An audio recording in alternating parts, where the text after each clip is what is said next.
رسول اللہ صلی اللہ علیہ وآلہ وسلم نے فرمایا،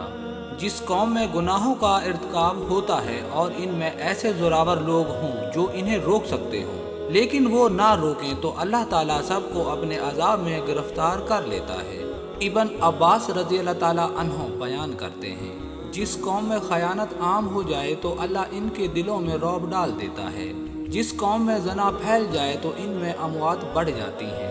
جو قوم ناپ تول میں کمی کرتی ہے تو ان سے رزق روک لیا جاتا ہے۔ جو قوم ناحق فیصلے کرنے لگے تو ان میں قتل عام ہو جاتا ہے، اور جو قوم عہد شکنی کرتی ہے تو ان پر دشمن مسلط کر دیا جاتا ہے۔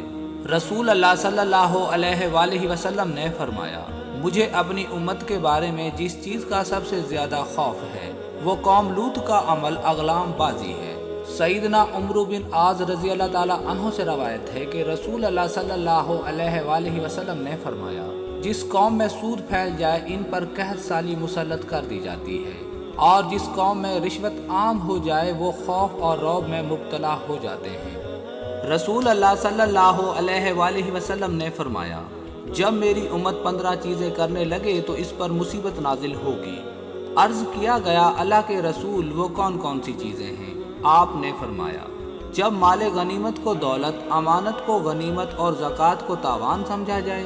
آدمی اپنی بیوی کی فرما برداری کرے اور اپنی ماں کی نافرمانی کرے گا، اپنے دوست پر احسان کرے اور اپنے باپ پر ظلم کرے،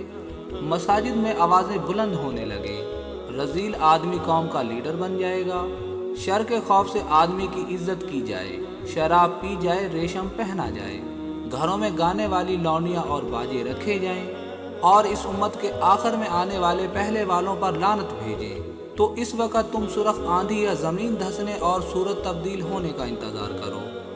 حضور نے فرمایا، اللہ اس شخص کے چہرے کو تر و تازہ رکھے جس نے میرے سے کوئی حدیث سنی، پھر جیسے سنی ویسے اسے آگے پہنچا دیا۔